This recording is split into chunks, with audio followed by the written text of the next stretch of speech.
जय Jagannath a little science world को मु आपण मानक प्रिय विनोद सर स्वागत जनाऊँगी। आज भिडियो आम डिस्कसन करिबा क्लास 8 पिलांक पई गोटे एग्जाम हेतला। क्लास 8 रे जो पिला माने अप्लाई करथिले एनएमएमएस एग्जाम हेतला। जो एग्जाम रो दीटा पार्ट थला, गोटे थला मैथ, गोटे थला सैट।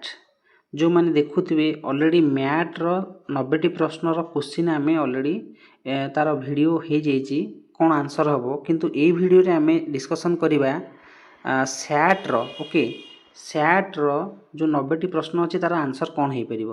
90टी प्रश्न 90 मार्क्स तापे दि जाइए। ये 90टी प्रश्न ये जो क्वेश्चन है डी सेट रु करा जाइए। जेहेतु डी सेट रु होइछि, ए बी सी सेट रे मध्य सेम क्वेश्चन अच्छी किंतु अरेंजमेंट अलग अच्छी। तो ए बी सी सेट रो पिला माने मध्य जानि परिबे तांका आंसर कौन हम डिटेल ए वीडियो रे। ओके, आउ निजे निजे चेक करंतु से माने 90 मार्क रु केते मार्क रखुछंती बोली चेक करंतु। आउ कमेंट मध्य करंतु केते रहिला। ओके, ताले डेरी करबानी स्टार्ट करिया वीडियो। जदि फर्स्ट टाइम चैनल को आस्थिबे लाइक करिवे, शेयर करिवे, सब्सक्राइब करिवे। प्रथम क्वेश्चन अछि, निम्नलिखित मध्यरु केउंटी भारतर समस्त नागरिकों को उपलब्ध एक मौलिक अधिकार? जन्मरु प्रत्येक निर्वाचन रे भोट देवा अधिकार, समानता अधिकार, कर देवार अधिकार, ना लाइसेंस बिना जानवाहन चलैवा अधिकार? ए एक नंबर सठिक आंसर होची ऑप्शन बी हबो, समानता अधिकार। नेक्स्ट 2 नंबर को जिबा, भारतर संविधान ग्रहण करा जायथिला केबे? संविधान ग्रहण करा जायथिला पचारची। ताले 2 नंबर सठिक आंसर होची ऑप्शन ए हे जिवो, 26 नवेम्बर 1949 मसीहा। नेक्स्ट प्रश्न को जिबा, प्रश्न नंबर 3 को जिबा।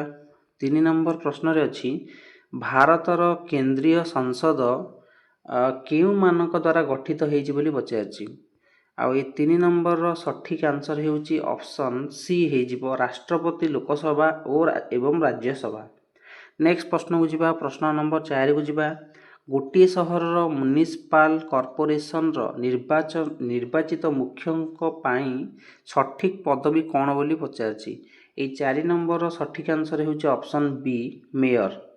नेक्स्ट प्रश्न को जिबा, प्रश्न नंबर 5। गोटे राज्य रे राज्यपाल केउ अंगर एक अंश अटंती बोली पचारची। ए 5 नंबर सठिक आंसर हेउची 5 नंबर सठिक आंसर हेउची ऑप्शन बी, राज्य विधानमंडल। ओके, नेक्स्ट प्रश्न को जिबा, प्रश्न नंबर 6। संविधान रे राज्य नीति निर्देशक तत्व प्रधानतः काहेकि सम्मिलित करा जायछि? ए 6 नंबर सठिक आंसर हेउची एटा हबो, सार्वजनीन कल्याण पई आईन एवं नीति तैयारी करिबारे सरकार को मार्गदर्शन करिबा पई। ओके, नेक्स्ट प्रश्न को जिबा, प्रश्न नंबर 7। प्रश्न नंबर 7 रे देछि, निम्नलिखित मध्यरु केउंटी भारतीय नागरिकों एक मौलिक अधिकार देछि? तो ये 7 नंबर सठिक आंसर हेउची ऑप्शन ए हे जिवो, समानता अधिकार। नेक्स्ट प्रश्न को जिबा, प्रश्न नंबर 8 को जिबा। राज्यसभा को आउ केउ नाम रे जना जाय थाए? ताले ए 8 नंबर सठिक आंसर होची ऑप्शन सी हे जिवो, काउंसिल ऑफ स्टेट बा राज्य मंडल। नेक्स्ट प्रश्न को जिबा, प्रश्न नंबर 9 नंबर रे देछि, भारतर केंद्रीय कार्यपालिका यूनियन एग्जीक्यूटिव रो सांविधानिक मुख्य किए बोली पचारछि। ताले ए 9 नंबर सठिक आंसर हेउची ऑप्शन डी हे जिवो। Okay, option D. नेक्स्ट प्रश्न को जिबा, प्रश्न नंबर 10 नंबर अच्छी, भारतर सुप्रीम कोर्ट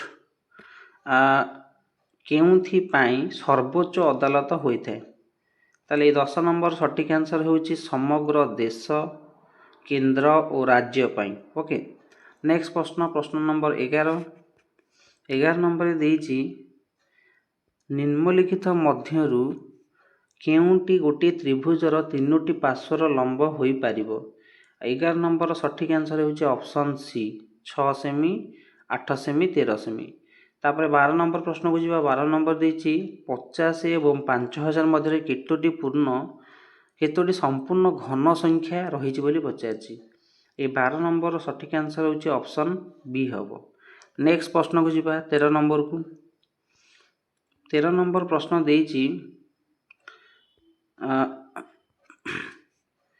पी समूह रे 20 ठारू अधिक किंतु 90 ठारू कम 8 समस्त गुणितक अछि। क्यू समूह रे 50 रु अधिक किंतु 75 रु कम समस्त प्राकृतिक संख्या अछि। पी एवं क्यू समूहर साम्य रे केउ उपादान रही बोली पचारछि। ओके ताले ए 13 नंबर सठिक आंसर होची ऑप्शन ए हे जिवो। नेक्स्ट प्रश्न को जिबा 14 नंबर को। 14 नंबर प्रश्न अछि गोटे पूर्णांक पी को 4 द्वारा भाग कले गोटे पूर्णांक क्यू मिले। क्यू को 3 द्वारा गुण कले परिमाण -9 रु बड़ 21 रु छोट हुए। पी रो केतोटी संभाव्य मूल्य रही परिबो। 14 नंबर रो सठिक आंसर होची ऑप्शन डी हबो। ओके नेक्स्ट प्रश्न को जिबा 15 नंबर को जिबा।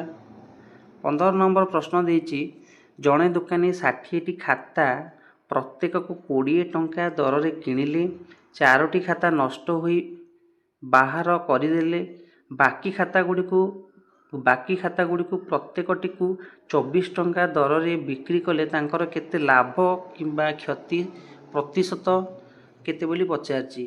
ताले 15 नंबर सठिक आंसर होची ऑप्शन सी हे जिवो 12% लाभ। ओके नेक्स्ट प्रश्न को जिबा। प्रश्न नंबर 16 नंबर देइची 16 नंबर प्रश्न अछि निम्न रे संख्या गुड़िक दिमिक बाइनरी रे दिया जायछि। दशमिक डेसिमल को परिवर्तन कले केउ मूल संख्या बा प्राइम नंबर कोटा प्राइम नंबर हबो बोली पचारछि। ए 16 नंबर सठिक आंसर होछि ऑप्शन बी हे जिवो। ओके नेक्स्ट प्रश्न को जिबा 17 नंबर को जिबा। 17 नंबर देइछि प्रश्न निम्नलिखित भग्नांश गुड़ी को अवरोह क्रम बा डिसेंडिंग ऑर्डर रे लिखिले कौन हबो बोली पचारछि। ए 17 नंबर सठिक आंसर होची ऑप्शन डी हे जिवो। ओके ताले 17 नंबर क्वेश्चन रो सठिक आंसर ऑप्शन डी। नेक्स्ट प्रश्न को जिबा 18 नंबर को गोटी संख्या x पई 5x + 3 हरण 2 समान 14 अछि। x रो मूल्य केते हबो बोली पचारछि। ताले 18 नंबर रो सठिक आंसर होची ऑप्शन ए हे जिवो। ओके नेक्स्ट प्रश्न को जिबा। प्रश्न नंबर 19 नंबर रे देइछि गोटे पेन रो मूल्य 18.3/5 टंका एवं गोटे पेंसिल रो मूल्य 45.1/4 टंका हेले 5टी पेन आउ 3टा पेंसिल रो बॉक्स रो मोट मूल्य केते हो बोली पचारछि। 19 नंबर रो सठिक आंसर होची 19 नंबर सी हबो। ओके नेक्स्ट क्वेश्चन को जिबा। क्वेश्चन नंबर 20 को जिबा। 20 नंबर देइछि 6x² - 12xy को 6xy * x - 2 द्वारा भाग कले तार परिमाण केते हो बोली पचारछि। 20 नंबर सठिक आंसर होची ऑप्शन डी हे जिवो। नेक्स्ट प्रश्न 21 नंबर प्रश्न अछि -16 रो पावर 1 अछि -16 टू द पावर 1 को केउ संख्या द्वारा गुणन कले गुणफल -4 टू द पावर 1 हो बोली पचारछि। तो 21 नंबर सठिक आंसर होची ऑप्शन बी हे जिवो। ओके नेक्स्ट प्रश्न को जिबा। प्रश्न नंबर 22 रे देइछि निम्नलिखित वक्तव्य गुडी को विचार करंतु। फास्ट आई रे देइछि समस्त वर्ग हेउछि आयत माने समस्त वर्ग चित्र हेउछि आयत चित्र ना सेकेंड आई रे ऑप्शन अछि समस्त आयत चित्र हेउछि वर्ग चित्र। ए दुईटा स्टेटमेंट देइछि समस्त वर्ग चित्र गोटे आयत चित्र समस्त आयत चित्र होछि गोटे वर्ग चित्र। या भितर कोटा ठीक कोटा भूल बोली पचारछि सेही अनुसार चारटा ऑप्शन दे देइछि। तो 22 नंबर रो सठिक आंसर हेउछि ऑप्शन ए हे जिवो। प्रथमटा सत्य हबो द्वितीयटा मिथ्या हबो। समस्त वर्ग चित्र हबो कोन समस्त वर्ग चित्र को आयत चित्र कहि परिबा किंतु समस्त आयत चित्र को वर्ग चित्र कहि परिबा नाही। ओके नेक्स्ट प्रश्न को जिबा। 23 नंबर प्रश्न को जिबा। 23 नंबर प्रश्न देइछि निम्नलिखित वक्तव्य गुडी को विचार करंतु। स्टेटमेंट देइछि दुईटा त्रिभुज रो गोटे शीर्ष बिंदु रु ताहार विपरीत पार्श्व रो मध्यबिंदु सह जोग करथुवा रेखाखंड रो लंब विभाजन लंब विभाजन कहुए प्रथम स्टेटमेंट। द्वितीयटा दी गोटे त्रिभुजर दुईटी कोण 40 60 हेले तृतीय शीर्ष बिंदु बाहर कोण जदि 100 होची निम्नलिखित मध्य कौटा ठीक बोली पचार ताले 23 नंबर सठिक आंसर होची ऑप्शन सी हो प्रथमटा मिछ द्वितीयटा सत एटा होची मिछ हबो एटा होची सत हबो ओके द्वितीय स्टेटमेंटटा। तापर 23 नंबर पर आमे जिबा 24 नंबर प्रश्न को जिबा 24 नंबर प्रश्न देइछि रिया प्रथम दिन 3 भावरे एक संख्या लिखिथिले प्रत्येक परवर्ती दिन से पूर्व दिनर संख्यार वर्ग लिखिथिले प्रथम दिन रु चतुर्थ दिन पर्यंत मोट केते संख्या लिखा जाइछि बोली पचाछि 24 नंबर सठिक आंसर होछि ऑप्शन डी ओके। नेक्स्ट प्रश्न को जिबा 25 नंबर को 25 नंबर देइछि 25 नंबर देइछि प्रश्न प्रथम एन प्राकृतिक संख्यार जोगफल देइछि n इंटू n प्लस 1/2 बा half n into n plus 1 21 रु 60 पर्यंत संख्यार प्राकृतिक संख्या मानकर जोगफल केते पचाछि ओके। ए 25 नंबर सठिक आंसर होछि ऑप्शन 25 नंबर सठिक आंसर होछि ऑप्शन डी हे जिवो 1620 हे जिवो ओके। नेक्स्ट प्रश्न को जिबा प्रश्न नंबर 26 नंबर प्रश्न अछि -7/8 सह केउंटी जोग करले शून्य हबो उत्तर ताले एक प्रश्नर सठिक आंसर होछि ऑप्शन ए हे जिवो 7/8। नेक्स्ट प्रश्न को जिबा प्रश्न नंबर 27 देछि कोन ना 27 नंबर प्रश्न अछि वृत्तर संदर्भ रे पाए कोन हे परिबो 27 नंबर सठिक आंसर होछि ऑप्शन सी परिधि डिवाइडेड बाय व्यास। तापर 28 नंबर प्रश्न को जिबा 28 नंबर प्रश्न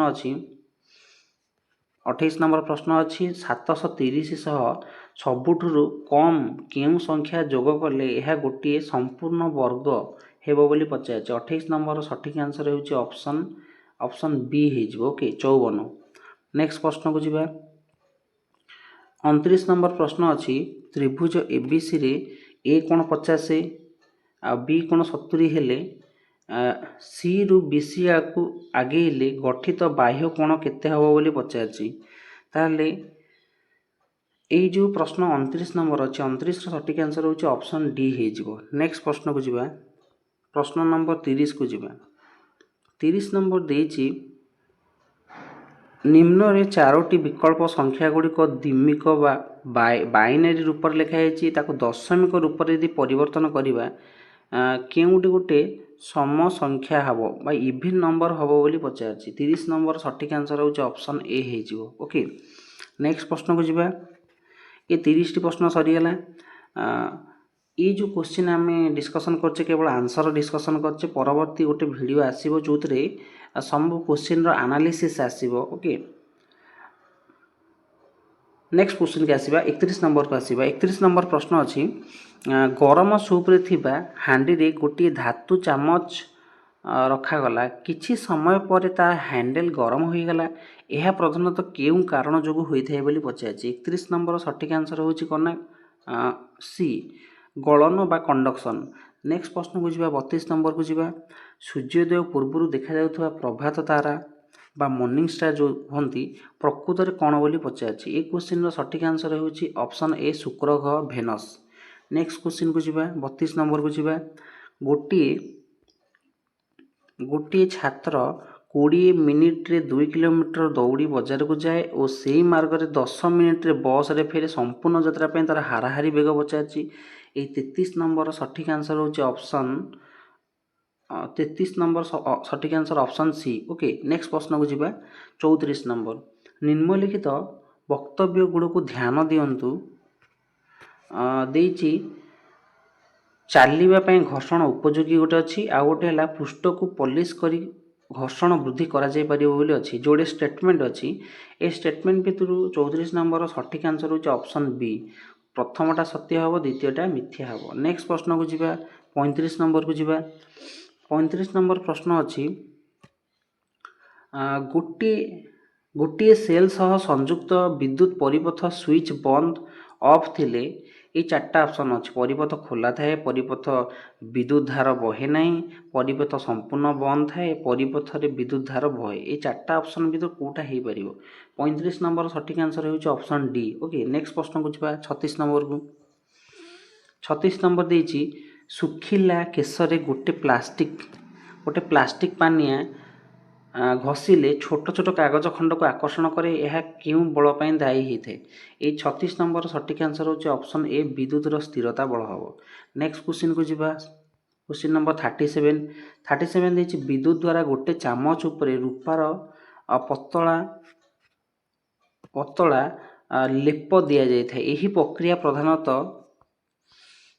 प्रक्रिया प्रधानतः विद्युत धारण क्यों प्रभाव उपरि भित्ति करते ये 37 नंबर सठिक आंसर हो ऑप्शन सी विद्युत धार रे रासायनिक प्रभाव नेक्स्ट क्वेश्चन को जीवा 38 नंबर को जीवा 38 नंबर प्रश्न अच्छी लुहार गेट गुड़ी को साधारणतः जिंक रो पतला परत बा लेप लगा जाई थाए प्रधानतः कारण कौन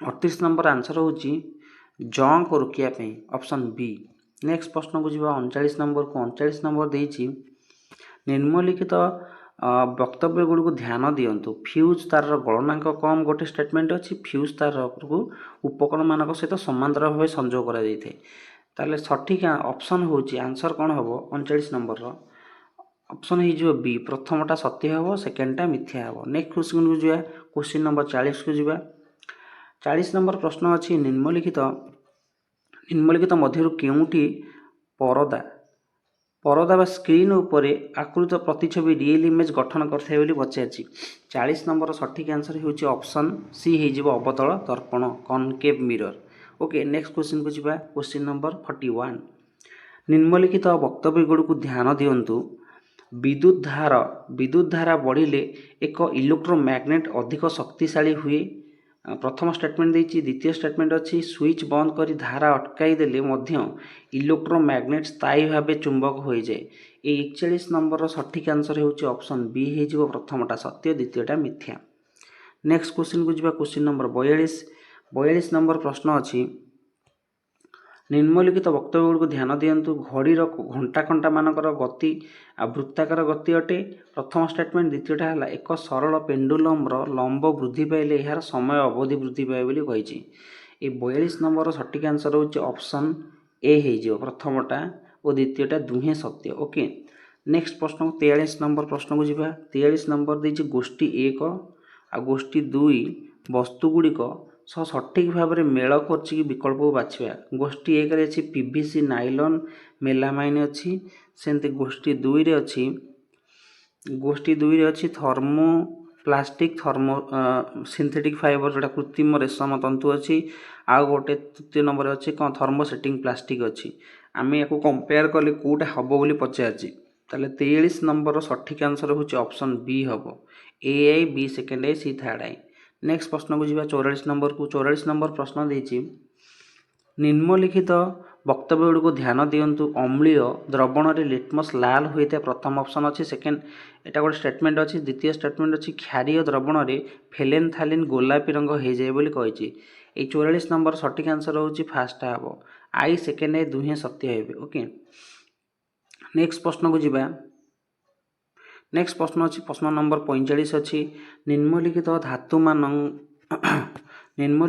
मानक मध्य केउटी पानी सह बहुत तीव्र प्रतिक्रिया करे और किरोसिन रे ताको संचय कर रखा जाए 45 नंबर सठिक आंसर हो ऑप्शन सी सोडियम हो नेक्स्ट प्रश्न को जीवा प्रश्न नंबर 46 नंबर देती बरफ तरली पानी हुए पुणी जमी बरफ हुए यह कौ प्रकार परिवर्तन हम बोली पचारि 46 नंबर सठिक आंसर हो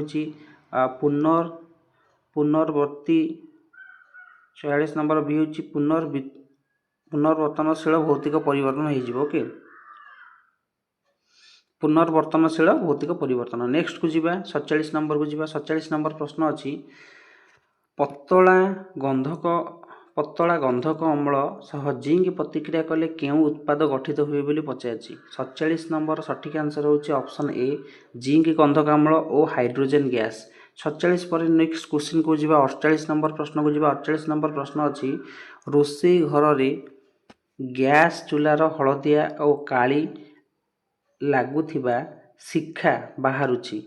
ତ ଏଇ ଯେଉଁ ଚାରିଟା ଷ୍ଟେଟମେଣ୍ଟ ଅଛି କ'ଣ ହେଇପାରିବ? ହଳଦିଆ ଶିଖା ଅପୂର୍ଣ୍ଣ ଦହନକୁ ସୂଚାଏ, ଅକ୍ସିଜେନ୍ ଅଭାବ ଥିଲେ ଅପୂର୍ଣ୍ଣ ଦହନ ହୋଇଥାଏ, ବର୍ଣ୍ଣର ଛିଦ୍ରଗୁଡ଼ିକ ସଫା କଲେ ନୀଳ ଶିଖା ମିଳିବାର ସାହାଯ୍ୟ କରେ, ନା ହଳଦିଆ ଶିଖା ରହିଲେ ସର୍ବାଧିକ ତାପ ମିଳେ ବୋଲି ଅଛି ଷ୍ଟେଟମେଣ୍ଟ। ତାହେଲେ 48 ନମ୍ବର ପାଇଁ ସଠିକ୍ ଆନ୍ସର ହେଉଛି 48 ନମ୍ବର ପାଇଁ ସଠିକ୍ ଆନ୍ସର ହେଉଛି option A. Okay, option A ହେଇଯିବ। ଅପସନ୍ ଏ ହେଇଯିବ 48 ନମ୍ବର। ଓକେ, ନେକ୍ସଟ ପ୍ରଶ୍ନକୁ ଯିବା। ପ୍ରଶ୍ନ ନମ୍ବର 49 ଅଛି କ'ଣ ନା 49ରେ ଅଛି ବାଲି ଏବଂ ଲୁଣ ମିଶ୍ରଣକୁ ଅଲଗା କରିବା ପାଇଁ ସର୍ବୋତ୍ତମ ବିଧି କ'ଣ ପଚାରିଛି। 49 ନମ୍ବର ପାଇଁ ସଠିକ୍ ଆନ୍ସର ହେଉଛି ତାର ଦେଇଛି ଅପସନ୍ ଗୁଡ଼ିକ କେବଳ ଛାଣନ, କେବଳ ବାଷ୍ପୀଭବନ, ପାଣିରେ ଘୋଳିବା ଛାଣିବା ତାପରେ ବାଷ୍ପୀଭବନ କରିବା, ନା କେବଳ ଅବସାଦନ ଏବଂ ଢାଳି କାଢ଼ିବା। ତାହେଲେ 49 ନମ୍ବର ସଠିକ୍ ଆନ୍ସର ହେଉଛି ଅପସନ୍ ଏ ହେଇଯିବ, କେବଳ ଛାଣନ ବା ଫିଲ୍ଟରେସନ୍। ନେକ୍ସଟ କ୍ୱେଶ୍ଚିନ୍କୁ ଯିବା। ଗୋଟିଏ ଧାତୁ ଅକ୍ସାଇଡ୍ ପାଣିରେ ଘୂରିଲେ ଦ୍ରବଣ ଲାଲ ଲିଟମସକୁ ନୀଳ କରିଦିଏ। ଏହି ଅକ୍ସାଇଡ୍ ସମ୍ଭବତଃ କ'ଣ ହେଇପାରିବ ବୋଲି ପଚାରିଛି। 50 ନମ୍ବର ସଠିକ୍ ଆନ୍ସର ହେଉଛି ଅପସନ୍ ବି ହେଇଯିବ, ମ୍ୟାଗ୍ନେସିୟମ୍ ଅକ୍ସାଇଡ୍ କିମ୍ବା କ୍ୟାଲସିୟମ୍ ଅକ୍ସାଇଡ୍। ନେକ୍ସଟ ପ୍ରଶ୍ନକୁ ଯିବା। 51 ନମ୍ବରକୁ ଯିବା। ନିମ୍ନଲିଖିତ ଧାତୁଗୁଡ଼ିକୁ କ୍ରିୟାଶୀଳତା ଅବରୋହୀ କ୍ରମ ବା ଡିକ୍ରିଜିଂ ରିଆକ୍ଟିଭିଟି ଅନୁସାରେ ଆମେ ଯଦି ସଜେଇବା ଆମର କ'ଣ ଆସିବ ସଠିକ୍ ଆନ୍ସର। 51 ନମ୍ବର ବି ହିଁ ଆନ୍ସର ହେବ। ସୋଡ଼ିୟମ୍, ମ୍ୟାଗ୍ନେସିୟମ୍, ଆଇରନ୍, ତାପରେ ଏୟୁ ଅଛି। ଓକେ, ଆରମ୍। ନେକ୍ସଟ ପ୍ରଶ୍ନକୁ ଯିବା। କ୍ୱେଶ୍ଚିନ୍ ନମ୍ବର 52ରେ ଅଛି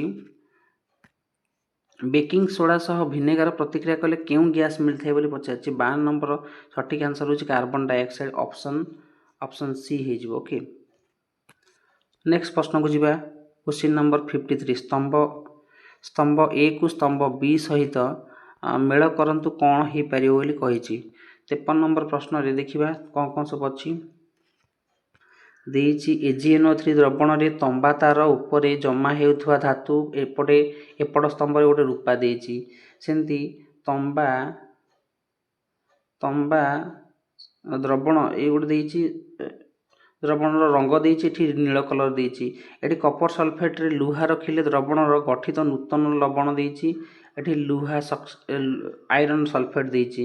ସେମିତି କପର ସଲଫେଟ୍ ଦ୍ରବଣରୁ ଚୁମ୍ବକ ବିସ୍ଥାପନ କରୁଥିବା ଧାତୁ ଦେଇଛି, ଏଠି ଗୋଟେ ଅପସନ୍ ଲୁହା ଦେଇଛି। ସେମିତି କପର ସଲଫେଟ୍ ଦ୍ରବଣକୁ ଲୁହା ନଖ ଉପରେ ହେଉଥିବା ଜମା, ଏଠି ଗୋଟେ ତମ୍ବା ଦେଇଛି। ଆକୁ ଯଦି କମ୍ପେୟାର କରିବା ତ ଏଇଟା କ'ଣ ହେଇପାରିବ ସଠିକ୍ ଆନ୍ସର। 53 ନମ୍ବର ସଠିକ୍ ଆନ୍ସର ହେଉଛି ଅପସନ୍ ବି ହେଇଯିବ। ଓକେ, ନେକ୍ସଟ ପ୍ରଶ୍ନକୁ ଯିବା। କ୍ୱେଶ୍ଚିନ୍ ନମ୍ବର 54କୁ ଯିବା। ଗୋଟିଏ ଶିଶୁ ରାସ୍ତା ପାଖରେ ଖୋଲା ହାଣ୍ଡିରୁ ପାଣି ପିଏ ଏବଂ ତାର ପେଟ ଖରାପ ହୋଇ ଅସୁସ୍ଥ, ସେ ଲୁଜ୍ ମୋସନ୍ ହୋଇଯାଏ। ଦୂଷିତ ପାନୀୟ ଜଳ ଦ୍ୱାରା ସାଧାରଣତଃ କେଉଁ ରୋଗ ପ୍ରସାରିତ ହୁଏ ନାହିଁ ବୋଲି ପଚାରିଛି। ତାହେଲେ ଏଇ 54 ନମ୍ବର ପାଇଁ ସଠିକ୍ ଆନ୍ସର ହେଉଛି 54 ନମ୍ବର ଡି ହେବ, ମିଳିମିଳା ହେବ। ଓକେ, ନେକ୍ସଟ କ୍ୱେଶ୍ଚିନ୍କୁ ଯିବା। କ୍ୱେଶ୍ଚିନ୍ ନମ୍ବର 55କୁ ଯିବା। ନିମ୍ନଲିଖିତ ବକ୍ତବ୍ୟ ଗୁଡ଼ିକ ଧ୍ୟାନ ଦିଅନ୍ତୁ ବୋଲି ପଚାରିଛି। ସୋରିଷ ଏବଂ ମଟର ରବି ଫସଲ ଅଟେ, କପା ଚିନାବାଦାମ ଖରିଫ ଫସଲ ଅଟେ। ଏ ଭିତରୁ କେଉଁ ଅପସନ୍ଟା ଠିକ୍ ହେଇପାରିବ 55 ପାଇଁ? ଅପସନ୍ ଏ ହେଇଯିବ। ପ୍ରଥମ ଆଉ ସେକେଣ୍ଡ ଦୁଇଟାକ ସତ୍ୟ। ଓକେ, ନେକ୍ସଟ ପ୍ରଶ୍ନକୁ ଯିବା। ପ୍ରଶ୍ନ ନମ୍ବର 56କୁ ଯିବା। 56 ନମ୍ବର ଦେଇଛି ପତ୍ରପୃଷ୍ଠ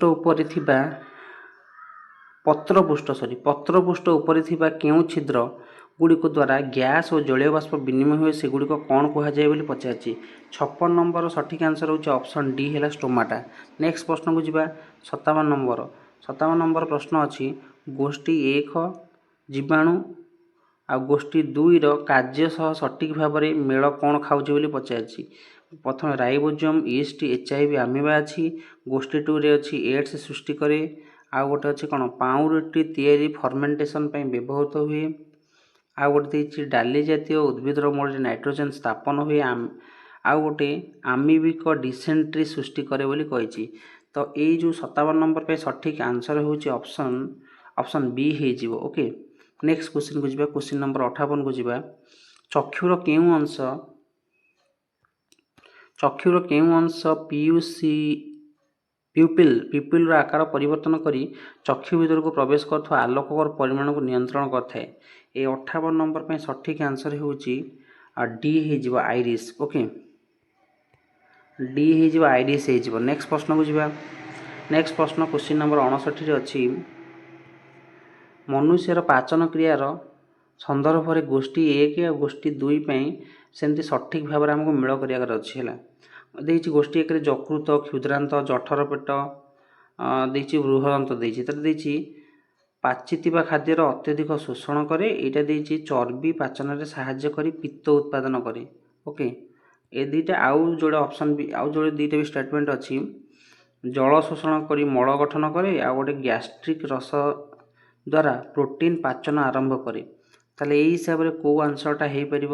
କ୍ୱେଶ୍ଚିନ୍ ନମ୍ବର 59ର ସଠିକ୍ ଆନ୍ସର ହେଉଛି ଅପସନ୍ ବି ହେଇଯିବ। ଓକେ, ନେକ୍ସଟ ପ୍ରଶ୍ନକୁ ଯିବା। ନେକ୍ସଟ କ୍ୱେଶ୍ଚିନ୍ ଦେଇଛି 60 ନମ୍ବର ଦେଇଛି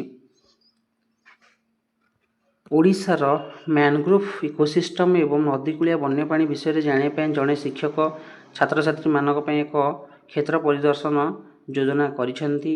କେଉଁ ସ୍ଥାନଟି ସବୁଠାରୁ ଭଲ ବୋଲି ପଚାରିଛି। 60 ନମ୍ବର ସଠିକ୍ ଆନ୍ସର ହେଉଛି ଅପସନ୍ ଡି ହେଇଯିବ। ଓକେ, 60 ନମ୍ବରର ସଠିକ୍ ଆନ୍ସର ହେଉଛି ଅପସନ୍ ଡି।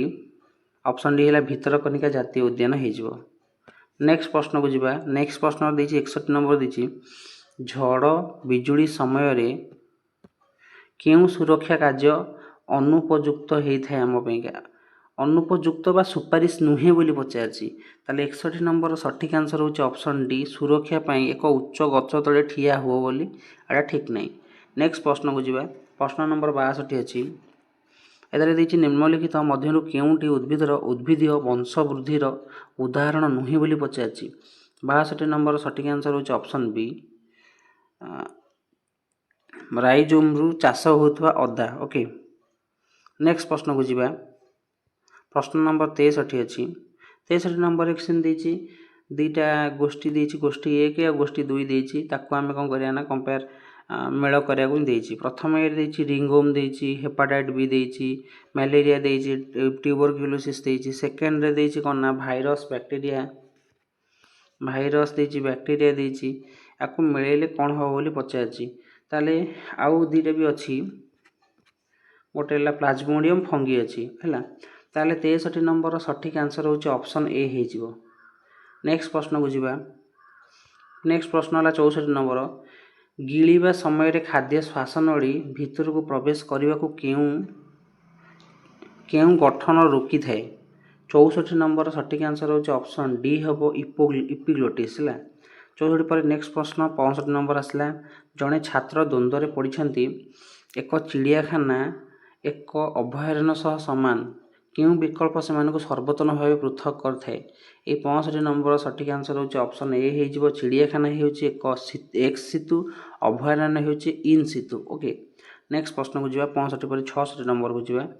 ଦେଇଛି ନିମ୍ନଲିଖିତ ଯୁଗଳଗୁଡ଼ିକୁ ମଧ୍ୟରୁ କେଉଁଟି ଠିକ୍ ଭାବରେ ମେଳ ଖାଉଛି ବୋଲି ପଚାରିଛି। এই 66 ନମ୍ବର ସଠିକ୍ ଆନ୍ସର ହେଉଛି ପର୍ତ୍ତୁଗୀଜ ପଣ୍ଡିଚେରୀ ହେବ ପ୍ରଥମ ଅପସନ୍। ନେକ୍ସଟ ପ୍ରଶ୍ନକୁ ଯିବା। କ୍ୱେଶ୍ଚିନ୍ ନମ୍ବର 67କୁ ଯିବା। ଦେଇଛି ସମାଜ ସଂସ୍କାରକୁ ତାଙ୍କର ଠିକ୍ ଅବଦାନ ସହିତ ମିଳାନ୍ତୁ କହିଛି। ରାଜା ରାମମୋହନ ରାୟ, ଦେବେନ୍ଦ୍ରନାଥ ଟାଗୋର, କେଶବ ଚନ୍ଦ୍ର ନାୟକ ଗୋଟେ ଗୋଷ୍ଠୀରେ ଅଛି। ଆଉ ଗୋଟେ ଗୋଷ୍ଠୀରେ ଅଛି ବ୍ରହ୍ମ ସମାଜ ସ୍ଥାପନ, ବ୍ରହ୍ମ ସମାଜର ପୁନରୁତ୍ଥାନ ପୁନର୍ଗଠନ, ତତ୍ତ୍ୱବୋଧିନୀ ସଭା ସହିତ ସମ୍ପର୍କ, ଏକ ପ୍ରମୁଖ ବିଭାଜନର ନେତୃତ୍ୱ ଏବଂ ବ୍ରହ୍ମ ସମାଜ ଅଫ୍ ଇଣ୍ଡିଆ ମାଧ୍ୟମରେ ସାମାଜିକ ସୁଧାର ଆଗେଇ ନେବା। ଆକୁ ଯଦି ଆମେ କମ୍ପେୟାର କରି ଦେଖିବା 67ର ସଠିକ୍ ଆନ୍ସର ହେଉଛି ଅପସନ୍ ଏ ହେଇଯିବ। ନେକ୍ସଟ ପ୍ରଶ୍ନକୁ ଯିବା। 68କୁ ଯିବା। 68ରେ ଦେଇଛି ଆନ୍ଦୋଳନକୁ ତାହାର ସର୍ବାଧିକ ଯୋଗ୍ୟ ନେତା ଅଞ୍ଚଳ ସମ୍ପର୍କ ସହିତ ମିଳାନ୍ତୁ ଓ ସଠିକ୍ ବିକଳ୍ପ ବାଛନ୍ତୁ। ଏଠି ଦେଇଛି କେତେଜଣ? ଖୋର୍ଦ୍ଧା ପ୍ରତିରୋଧ, ଏଇଠି ଦେଇଛି ପାଇକ ବିଦ୍ରୋହ, ଏଇଟା ଦେଇଛି 1857 ସହିତ ସମ୍ପର୍କିତ ସମ୍ବଲପୁର ପ୍ରତିରୋଧ। ଆଉ ଏଇଟା ଆଉ ଗୋଟେ ଦେଇଛି ଏପଟେ ଜୟୀରାଜଗୁରୁ ଖୋର୍ଦ୍ଧା, ବକ୍ସି ଜଗବନ୍ଧୁ ଖୋର୍ଦ୍ଧା, ବକ୍ସି ଜଗବନ୍ଧୁ, ପାଇକ ବିଦ୍ରୋହ ଆଉ ବୀର ସୁରେନ୍ଦ୍ର ସାହା ସମ୍ବଲପୁର। ଆମେ ଯଦି ଜଏନ୍ କରିବା 68 ନମ୍ବରର କ'ଣ ହେଇପାରିବ ବୋଲି ସେ ପଚାରିଛି। 68 ନମ୍ବର ସଠିକ୍ ଆନ୍ସର ହେଉଛି ଅପସନ୍ ଡି ହେଇଯିବ। ନେକ୍ସଟ ପ୍ରଶ୍ନକୁ ଯିବା। Question number 69। 69 ଏଥିରେ ଦେଇଛି ବଂଶକୁ ତାହା ସହ ସର୍ବାଧିକ ଜଡ଼ିତ ବୈଶିଷ୍ଟ୍ୟ ସ୍ମାରକ ସହିତ ସଠିକ୍ ଭାବରେ ମିଳେଇଥିବା ବିକଳ୍ପ ବାଛନ୍ତୁ ବୋଲି କହିଛି। ଏଠି ଦୁଇଟା ଗୋଷ୍ଠୀ ଦେଇଛି ସୋମବଂଶୀ ବଂଶ, ଇମ୍ପେରିଆଲ ଗଙ୍ଗବଂଶ, ସୂର୍ଯ୍ୟବଂଶୀ ଗଜପତି ବଂଶ, ଭୌମ୍ୟକର ବଂଶ। ଗୋଷ୍ଠୀ 2ରେ ଦେଇଛି କପିଳେନ୍ଦ୍ର ଦେବଙ୍କର ଓଡ଼ିଶା, କପିଳେନ୍ଦ୍ର ଦେବଙ୍କର ଅଧୀନରେ ଓଡ଼ିଶା ଗଡ଼ ବିସ୍ତାର ରାଜନୈତିକ ସଂଗଠନ, ଭୁବନେଶ୍ୱର ଲିଙ୍ଗରାଜ ମନ୍ଦିର ପରମ୍ପରା ଓ ପ୍ରମୁଖ ମନ୍ଦିର ନିର୍ମାଣ ପର୍ଯ୍ୟାୟ, ପୁରୀର ଜଗନ୍ନାଥ ମନ୍ଦିର ଅନନ୍ଦବର୍ମନ ଚୋଡ଼ଗଙ୍ଗ ଦେବଙ୍କ ସହିତ ଜଡ଼ିତ, ଓଡ଼ିଶାରେ ବୌଦ୍ଧ କେନ୍ଦ୍ର ଓ ମୂର୍ତ୍ତି ପ୍ରତିମା ପାଇଁ ଉଲ୍ଲେଖନୀୟ ପ୍ରତିପୋଷଣ। ତାହେଲେ ଏ କ୍ୱେଶ୍ଚିନ୍ର ସଠିକ୍ ଆନ୍ସର୍ ହେଇଯିବ 69। କ୍ୱେଶ୍ଚିନ୍ ନମ୍ବର 69ର ସଠିକ୍ ଆନ୍ସର୍ ହେଇଯିବ ଅପସନ୍ ବି ହେଇଯିବ। ଓକେ, ନେକ୍ସଟ ପ୍ରଶ୍ନକୁ ଯିବା। 70 ନମ୍ବର, 3ଟି ସ୍ତମ୍ଭରୁ ବସ୍ତୁଗୁଡ଼ିକ ସଠିକ୍ ଭାବରେ ମିଳାଇବା ପାଇଁ ବିକଳ୍ପ ଦେଇଛି। ସ୍ତମ୍ଭ 1, ସ୍ତମ୍ଭ 2, ସ୍ତମ୍ଭ 3 କହିଛି, ବହୁତ ସାରା ଦେଇଛି, ମୁଁ ଆକୁ କହୁନି। ଏଇ ଯଦି ଆକୁ ମିଳେଇବା ସଠିକ୍ ଆନ୍ସର୍ କ'ଣ ହେବ ବୋଲି ପଚାରିଛି। 70 ନମ୍ବରର ସଠିକ୍ ଆନ୍ସର୍ ହେଉଛି ଅପସନ୍ ଡି ହେଇଯିବ। ଓକେ, ନେକ୍ସଟ କ୍ୱେଶ୍ଚିନ୍କୁ ଯିବା। 71 ନମ୍ବରକୁ ଯିବା। 71 ନମ୍ବର ପ୍ରଶ୍ନ ଅଛି, ମୁଗଲ ଅଧିକାରୀଙ୍କୁ ତାଙ୍କର ପ୍ରମୁଖ କାର୍ଯ୍ୟ ସହିତ ମିଳାନ୍ତୁ ସଠିକ୍ ବିକଳ୍ପ ବାଛନ୍ତୁ ବୋଲି କହିଛି। ସେମିତି 71 ନମ୍ବର ସଠିକ୍ ଆନ୍ସର୍ ହେଇଯିବ 71 ନମ୍ବର ପାଇଁ ସଠିକ୍ ଆନ୍ସର୍ ହେଇଯିବ ଅପସନ୍ ଏ ହେଇଯିବ। ଓକେ, ନେକ୍ସଟ ପ୍ରଶ୍ନକୁ ଯିବା। କ୍ୱେଶ୍ଚିନ୍ ନମ୍ବର 72କୁ ଯିବା। କ୍ୱେଶ୍ଚିନ୍ ନମ୍ବର 72 ବି ଦେଇଛି, ନିମ୍ନଲିଖିତ ବକ୍ତବ୍ୟଗୁଡ଼ିକୁ ବିଚାର କରନ୍ତୁ। ଏପ୍ରିଲ 1, 1936ରେ ଓଡ଼ିଶା ଗୋଟେ ପୃଥକ ପ୍ରଦେଶ ହୋଇଥିଲା। ଉତ୍କଳ ସମ୍ମିଳନୀ ଓଡ଼ିଆ ଭାଷାଭାଷୀଙ୍କ ଅଞ୍ଚଳରେ ଏକତ୍ରୀକରଣ ବିରୋଧ କରିଥିଲେ। ଏ ଦୁଇଟା ଅପସନ୍ ଭିତରୁ କ'ଣ, ମାନେ ଦୁଇଟା ଷ୍ଟେଟମେଣ୍ଟରୁ କେଉଁଟା ସତ କେଉଁଟା ମିଛ, ନା ଦୁଇଟା ସତ କ'ଣଟା ହେବ ବୋଲି ସେ ପଚାରିଛି। 72ର ସଠିକ୍ ଆନ୍ସର୍ ହେଉଛି ଅପସନ୍ ଏ ହେଇଯିବ। Okay, first I second I ଦୁଇଟାକ ସତ୍ୟ ହୋଇପାରିବ। ନେକ୍ସଟ କ୍ୱେଶ୍ଚିନ୍କୁ ଯିବା। କ୍ୱେଶ୍ଚିନ୍ ନମ୍ବର 73କୁ ଯିବା। 73 ନମ୍ବରରେ ଦେଇଛି, କେଉଁ ଚୁକ୍ତି ଦ୍ୱାରା East India Company Banga, Bihar ଓ ଓଡ଼ିଶାର ଦେୱାନୀ ଲାଭ କରି ବାଣିଜ୍ୟରୁ ରାଜସ୍ୱ ଶକ୍ତିକୁ ମୁଖ୍ୟ ମୋଡ଼ ନେଲା ବୋଲି ପଚାରିଛି। 73 ନମ୍ବର ସଠିକ୍ ଆନ୍ସର୍ ହେଉଛି ଅପସନ୍ ବି ହେଇଯିବ, ଆଲାହାବାଦ ସନ୍ଧି 1765 ମସିହା। ନେକ୍ସଟ ପ୍ରଶ୍ନକୁ ଯିବା। ପ୍ରଶ୍ନ ନମ୍ବର 74 ନମ୍ବରରେ ଦେଇଛି, ଭୂଦାନ ସମ୍ବନ୍ଧୀୟ ଶବ୍ଦକୁ ତାହାର ସଠିକ୍ ଅର୍ଥ ସହିତ ମିଳାନ୍ତୁ ବୋଲି କହିଛି। ତାହେଲେ ଏଠି ବି ଦୁଇଟା ଗୋଷ୍ଠୀ ଦେଇଛି। 74 ନମ୍ବର ସଠିକ୍ ଆନ୍ସର୍ ଦେଖିବା କ'ଣ ଅଛି। 74 ନମ୍ବରର ସଠିକ୍ ଆନ୍ସର୍ ହେଉଛି ଅପସନ୍ ସି ହେଇଯିବ। ଓକେ, ଅପସନ୍ ସି ହେଇଯିବ। ନେକ୍ସଟ ପ୍ରଶ୍ନକୁ ଯିବା। 75 ନମ୍ବରକୁ, ନିମ୍ନଲିଖିତ ଆନ୍ଦୋଳନଗୁଡ଼ିକୁ ସଠିକ୍ କାଳାନୁକ୍ରମରେ ପ୍ରଥମରୁ ପର୍ଯ୍ୟାୟରେ ସଜାନ୍ତୁ ବୋଲି କହିଛି। ଏଠି ସ୍ୱଦେଶୀ ଆନ୍ଦୋଳନ, ଅସହଯୋଗ ଆନ୍ଦୋଳନ, ସବିନୟ ଅବଜ୍ଞା ଆନ୍ଦୋଳନ, ଭାରତ ଛାଡ଼ ଆନ୍ଦୋଳନ। 75 ନମ୍ବର ସଠିକ୍ ଆନ୍ସର୍ ହେଉଛି ଅପସନ୍ ଏ ହେଇଯିବ। 1, 2, 3 ତାପରେ 4 ହେବ। ନେକ୍ସଟକୁ ଯିବା। ନେକ୍ସଟ ଦେଇଛି କ୍ୱେଶ୍ଚିନ୍ ନମ୍ବର 76 ଦେଇଛି। କ୍ୱେଶ୍ଚିନ୍ ନମ୍ବର 76ରେ ଅଛି, ନିମ୍ନଲିଖିତ ବକ୍ତବ୍ୟଗୁଡ଼ିକ ବିଚାର କରନ୍ତୁ। ଟ୍ରପୋସ୍ଫିୟର ହେଉଛି ସେହି ପରତ ଯେଉଁଠାରେ ଅଧିକାଂଶ ପାଣିପାଗ ପରିବର୍ତ୍ତନ ଘଟେ। ଷ୍ଟ୍ରାଟୋସ୍ଫିୟର ହେଉଛି ଟ୍ରପୋସ୍ଫିୟର ଉପରେ ଅବସ୍ଥିତ ଏବଂ ଅଧିକ ସ୍ଥିର ଅଟେ। ଏଇ 76 ନମ୍ବର ସଠିକ୍ ଆନ୍ସର୍ ହେଉଛି ଅପସନ୍ ଏ ହେଇଯିବ। ଫାର୍ଷ୍ଟ ଆଇ ସେକେଣ୍ଡ ଆଇ ଦୁଇଟାକ ସତ୍ୟ। ନେକ୍ସଟ କ୍ୱେଶ୍ଚିନ୍କୁ ଯିବା। 77 ନମ୍ବରକୁ ଯିବା। ନିମ୍ନଲିଖିତ ବକ୍ତବ୍ୟଗୁଡ଼ିକ ବିଚାର କରନ୍ତୁ। ସେ କହିଛି, ସମୁଦ୍ର ତରଙ୍ଗରୁ ଭୂକ୍ଷୟ ଫଳରେ ସମୁଦ୍ର ତୋରଣ ପ୍ରଧାନତଃ ଗଠିତ ହୁଏ। ସମୁଦ୍ର ତରଙ୍ଗର ନିକ୍ଷେପଣ ଫଳରେ ବାଲୁକା ତଟ ପ୍ରଧାନତଃ ଗଠିତ ହୁଏ। ଏ କ୍ୱେଶ୍ଚିନ୍ର ସଠିକ୍ ଆନ୍ସର୍ କ'ଣ ହେବ। 77 ନମ୍ବରର ସଠିକ୍ ଆନ୍ସର୍ ହେଉଛି ପ୍ରଥମଟା। ଫାର୍ଷ୍ଟ ଆଇ ସେକେଣ୍ଡ ଆଇ ଉଭୟ ସତ୍ୟ ହେଇଯିବ। ନେକ୍ସଟ କ୍ୱେଶ୍ଚିନ୍କୁ ଯିବା। କ୍ୱେଶ୍ଚିନ୍ ନମ୍ବର 78କୁ ଯିବା। 78 ନମ୍ବରରେ କହିଛି, ନିମ୍ନଲିଖିତ ବକ୍ତବ୍ୟଗୁଡ଼ିକୁ ବିଚାର କରନ୍ତୁ ବୋଲି କହିଛି। ଦେଇଛି ବିଚାର କରନ୍ତୁ। ଏଠି ଉଷ୍ମ ଓ ତାପର ପ୍ରଭାବରେ ପୂର୍ବରେ ଥିବା ଶିଳା ପରିବର୍ତ୍ତିତ ବା ମେଟାମର୍ଫିକ୍ ଶିଳା ଗଠିତ ହୋଇ କହିଛି। ସେକେଣ୍ଡରେ ଗଳିତ ଲାଭା ଶୀତଳ ହେବାରୁ ପ୍ରଧାନତଃ ଅବସାଦ ବା ସେଡିମେଣ୍ଟାରୀ ଶିଳା ଗଠିତ ହୁଏ ବୋଲି କହିଛି। ତାହେଲେ 78 ନମ୍ବରର ସଠିକ୍ ଆନ୍ସର୍ ହେଉଛି ଅପସନ୍ ବି ହେବ। ପ୍ରଥମଟା ସତ୍ୟ, ସେକେଣ୍ଡଟା ମିଥ୍ୟା ହେବ। ନେକ୍ସଟ କ୍ୱେଶ୍ଚିନ୍କୁ ଯିବା। କ୍ୱେଶ୍ଚିନ୍ ନମ୍ବର 79 ଦେଇଛି, କୌଣସି ଘୂର୍ଣ୍ଣିଝଡ଼ ଭୂମିଭାଗରେ ପ୍ରବେଶ କରିବା ପରେ ସାଧାରଣତଃ ଦୁର୍ବଳ ହୋଇଯାଏ। ଏହାର ସବୁଠାରୁ ଗୁରୁତ୍ୱପୂର୍ଣ୍ଣ କାରଣ କ'ଣ ବୋଲି କହିଛି। 79 ନମ୍ବରର ସଠିକ୍ ଆନ୍ସର୍ ହେଉଛି ଅପସନ୍ ବି ହେଇଯିବ, ଗରମ ଓ ଆର୍ଦ୍ର ବାୟୁରେ ଯୋଗାଣ ହରାଏ। ନେକ୍ସଟ ପ୍ରଶ୍ନକୁ ଯିବା। କ୍ୱେଶ୍ଚିନ୍ ନମ୍ବର 80କୁ ଯିବା। 80 नंबर प्रश्न अच्छी 80 नंबर प्रश्न अच्छी मरुभूमि अंचल पवन द्वारा निक्षेपण सर्वोत्तम उदाहरण केउंटी बोली पचार 80 नंबर सठिक आंसर होची ऑप्शन हो बाली पहाड़ गठन।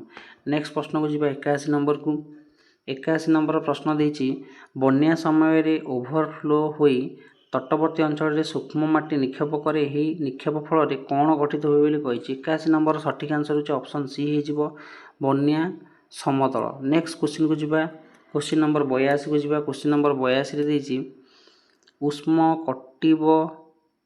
कटिबनीय वर्षा वन बा ट्रॉपिकल रेन फॉरेस्ट जो अच्छी प्रायतः केउं अंचल मिली थे बोली पचार 82 नंबर सठिक आंसर होची ऑप्शन बी भूमध्य रेखीय अंचल। नेक्स्ट क्वेश्चन को जीवा क्वेश्चन नंबर 83 रे अच्छी निम्नलिखित जुगल मानक मध्यरु केउंटी ठीक पचार ताले 83 नंबर सठिक आंसर होची ऑप्शन ए हो टाइगा कोनिफेरस शंकुधारी वन। ओके नेक्स्ट क्वेश्चन को जीवा क्वेश्चन नंबर 84 को जीवा मेघरू जलबिंदु वर्षा रूपे तल को पड़ा को प्रक्रिया को कौन कह जाए 84 नंबर सठिक आंसर होची ऑप्शन डी वर्षापात व प्रेसिपिटेशन। नेक्स्ट प्रश्न 85 नंबर को जीवा नदीर मुहाण रे नदी द्वारा निक्षेपण साधारणतः क्यों भूरूप गठित हुए बोली पचार 85 नंबर सठिक आंसर है डेल्टा हम ऑप्शन बी। नेक्स्ट प्रश्न को जीवा 86 नंबर को जीवा 86 नंबर देती जो शिल्प कंचामाल मुख्यतः खनि प्राप्त हुए जमती इस्पात लुहापत्र से ताहाको कौन कहुए बोली कही 86 नंबर सठिक आंसर होची ऑप्शन बी खनिज आधारित उद्योग कहुए। 87 नंबर प्रश्न को जीवा जो व्यवसाय जड़े व्यक्ति किंबा छोट गोष्ठी मालिकान थाए प्रधानतः लाभपाई परिचालित हुए से ही व्यवसाय को कौन कहुए 87 नंबर सठिक आंसर है ऑप्शन सी बेसरकारी उद्यम कह। नेक्स्ट प्रश्न को जीवा नेक्स्ट प्रश्न अच्छी प्रश्न नंबर 88 सीमेंट किंबा इस्पात परि द्रव्य तैयारी करुथिबा कारखाना जहाँ अन्य उद्योग पई कंचा माल भाव में व्यवहृत हुए एवं यह केउं प्रकार उद्योगर उदाहरण बोली कही 88 नंबर सठिक आंसर है ए मूल व बेसिक उद्योग। नेक्स्ट प्रश्न को जीवा 89 नंबर जेती केउं चाष रे सार जलसेचन और आधुनिक पद्धति व्यवहार करी वर्ष वर्ष धरी समान जमी चाष कर आम कौन कहीपर ये क्वेश्चन सठिक आंसर है गभीर बा घन कृषि इंटेंसिव फार्मिंग कह जाए। 90 नंबर क्वेश्चन अच्छी कौन ना जोटा लास्ट क्वेश्चन अच्छी एटा अच्छी भारतर संविधान प्रस्तावना रे सार्वभौम्य शब्दर अर्थ कौन भारत में कौन ये सार्वभौम अर्थ पचार 90 नंबर सठिक आंसर होची ऑप्शन सी निजे निजर आईन और सिद्धांत नेबाकू स्वाधीन। ओके ताले ये थिला संपूर्ण क्वेश्चन आंसर पिला माने निजे निजे केते देखिदब तुमर केते मार्क रोची आउट ऑफ 90 रु तुम केते मार्क रखी पारुछ निजे निजे टेस्ट करी देखि नब। ओके आर परवर्ती वीडियो रे हमें देखिबा केम एक्सप्लेनेशन करिबा ये सब क्वेश्चन को एनालिसिस करिबा। ओके जदि फर्स्ट टाइम चैनल को आस्तिबो लिखुथबो देखुथबो लाइक करिवो शेयर करिवो सब्सक्राइब करिवो। ओके धन्यवाद जय जगन्नाथ।